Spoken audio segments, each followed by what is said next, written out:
अस्सलाम वालेकुम। कैसे हैं जी सब लोग। उम्मीद करती हूँ बिल्कुल खैरियत के साथ होंगे। इस हफ्ते बच्चों की स्कूल से छुट्टी नहीं थी। स्कूल वालों ने वर्किंग डे रखा हुआ था, बच्चों के एग्ज़ाम चल रहे हैं और हफ्ते वाले दिन भी पेपर था।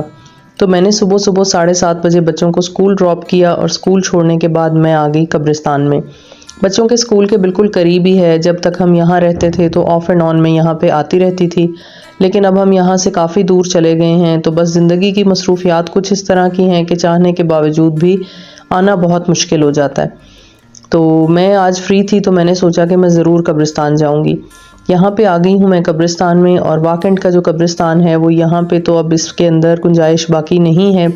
इसके बाहर बोर्ड भी लगाया हुआ है उन्होंने कि अब मज़ीद कब्रों की गुंजाइश नहीं है। नया कब्रिस्तान जो है वो उन्होंने शिफ्ट कर दिया है किसी और जगह पे, क्योंकि जितनी ही आबादी आपको पता है कि होती है उतने ही कब्रिस्तान की भी स्पेस चाहिए होती है। ये तो वो जगह है जिसके बारे में हम सोचते नहीं हैं, लेकिन जो आखिरी फ़ाइनल हमारा ठिकाना है वो तो यही है। हम तो अपने आर्जी ठिकानों को ही अपना पक्का ठिकाना समझ के बैठे हुए। बहरहाल यहाँ पे कब्रिस्तान में पहुँची और ये देखें कब्रिस्तान के बाहर ही जो है वो कैंट बोर्ड की तरफ से एक बोर्ड लगाया गया है कि इसमें मज़ीद कब्रें बनाने की गुंजाइश जो है वो नहीं है। तो चलें जी, अब चलते हैं हम कब्रिस्तान के अंदर और कुछ वहाँ की दुनिया जो है वो भी देखते हैं।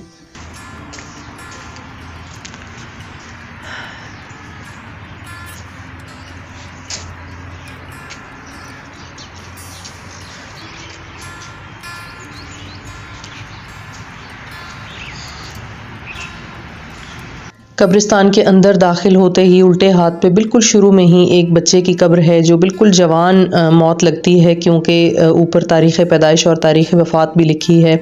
और जब आप यहाँ पे वालिद का नाम पढ़ते हैं तो यहाँ पे लिखा है लेफ्टिनेंट जनरल अहमद शुजा पाशा। बहुत अफसोस हुआ देख के, अल्लाह ताला कभी भी किसी के वालिदैन को इस इम्तहान में ना डाले कि उनको अपनी जवान औलाद को अपने हाथों से दफनाना पड़े।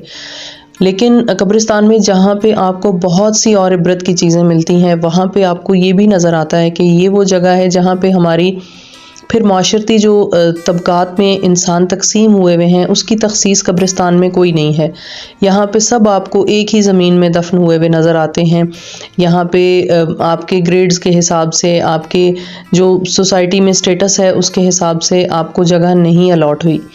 तो बहरहाल ये वो जगह है जहाँ पे आते रहना चाहिए और सोचते रहना चाहिए कि हम किन किन दुनियावी चीज़ों में फंस के और अपनी ये जो आखिरी ठिकाना है इसको बिल्कुल भूल चुके हैं।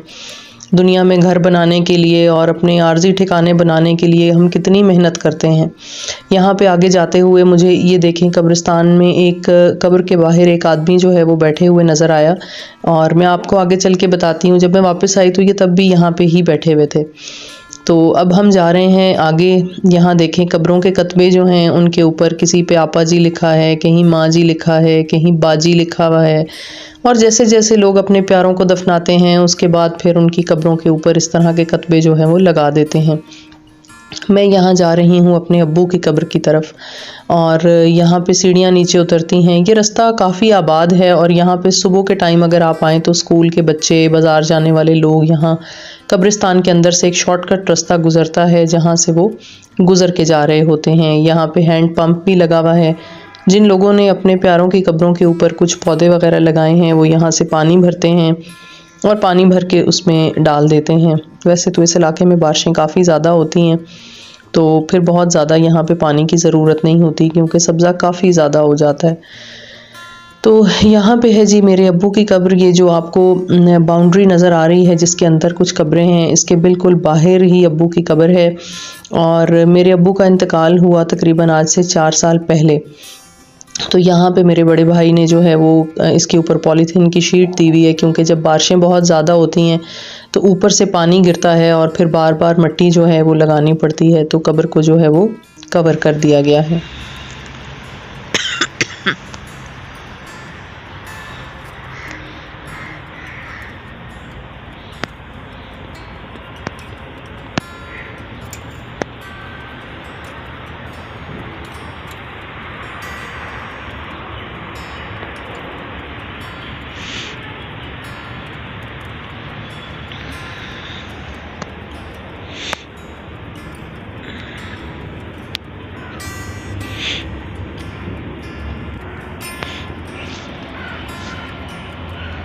अपने अब्बू की कब्र से होके आने के बाद मैं आ गई अपने बड़े ताया की कब्र के ऊपर, और इनकी डेथ को तकरीबन 22-23 बरस गुजर चुके हैं। तो वक्त ऐसी चीज़ है कि आप देखें, जब कोई इंसान इस दुनिया से चला जाता है तो बहुत अरसे के बाद फिर आपको आहिस्ता आहिस्ता उसके नक्श भी भूलना शुरू हो जाते हैं। और अल्लाह ताला का निज़ाम बिल्कुल इसी तरह से है, हर इंसान के साथ ऐसा होता है। जब तक आप दुनिया में रहते हैं और इतने आपके प्यारे प्यारे रिश्ते जो अल्लाह ने आपको दिए होते हैं, आप जिनके बग़ैर रहने का एक दिन क्या एक लम्हा भी शायद तसव्वुर नहीं कर सकते, लेकिन फिर अल्लाह की मर्ज़ी होती है और जब वो लोग आपके पास से चले जाते हैं तो फिर आप दुनिया का निज़ाम उसी तरीके से आहिस्ता आहिस्ता शुरू कर देते हैं। और यही दुनिया का निज़ाम है, जाने वाले चले जाते हैं, ज़िंदा रहने वाले लोग जो है वो अपने काम करते रहते हैं, लेकिन हर मौके पे ज़ाहिर है उनकी कमी आपको महसूस होती है। और बस यही दुनिया का निज़ाम है। और अगर अपने वालिदैन के लिए चाहते हैं कि अगली दुनिया में अल्लाह ताला उनके लिए जो है वो आसानियाँ पैदा करे, तो आप लोगों के लिए दुनिया में आसानियाँ पैदा करें, अच्छे काम करें और अपने वालिदैन की एक अच्छी शोहरत जो है वो दुनिया में फैलाएं, ताकि लोग आपको देख के और ये कहें कि ये फ़लाँ का बेटा है या फ़लाँ की बेटी है, और लोग आपकी मिसाल दें कि इनके वालिदैन ने इनकी कितनी अच्छी तरबियत की है। तो मेरे ख़्याल में आप अगर दुनिया में लोगों के काम आते हैं, अच्छे इंसान बन के रहते हैं, आपकी वजह से किसी को तकलीफ़ नहीं होती, तो यही आपके वालिदैन के लिए जो है वो चीज़ें हैं जो वो आप मरने के बाद उनको दे सकते हैं। उसके अलावा तो कोई ऐसी चीज़ नहीं है जो औलाद आपको फ़ायदा पहुंचा सके। चलें जी, अब चलते हैं वापसी की तरफ। और ऊपर आते हुए जब मैंने पीछे मुड़ के देखा तो मुझे बिल्कुल वो आयत याद आ गई जिसमें अल्लाह ताला फरमाता है कि दुनिया की ज़िंदगी सिवाय धोखे के सामान के और कुछ भी नहीं है। तो ये उजाड़ और वीरान कब्रिस्तान देख के आपको इस चीज़ का बिल्कुल सही से अदराक होता है कि ये बिल्कुल ऐसा ही है।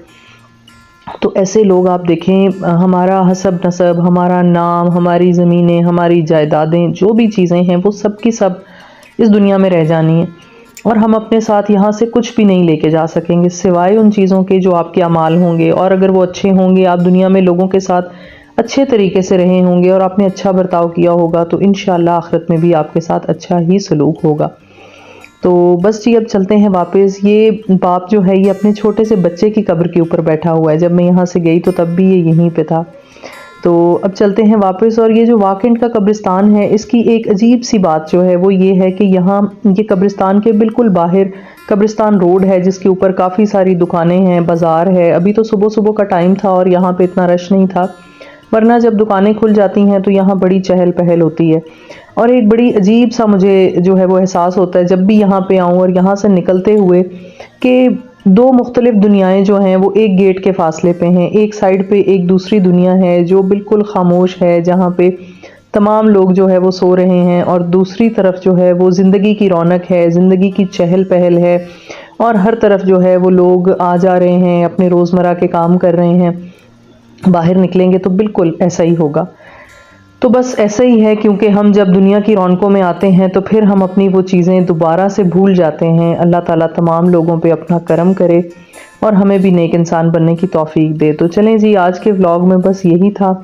मिलते हैं नेक्स्ट टाइम किसी नई वीडियो में। अपना बहुत ख्याल रखिएगा और हमें भी अपनी दुआओं में याद रखा करें। अल्लाह ताला सबका हामी और नासिर हो। अल्लाह हाफिज़।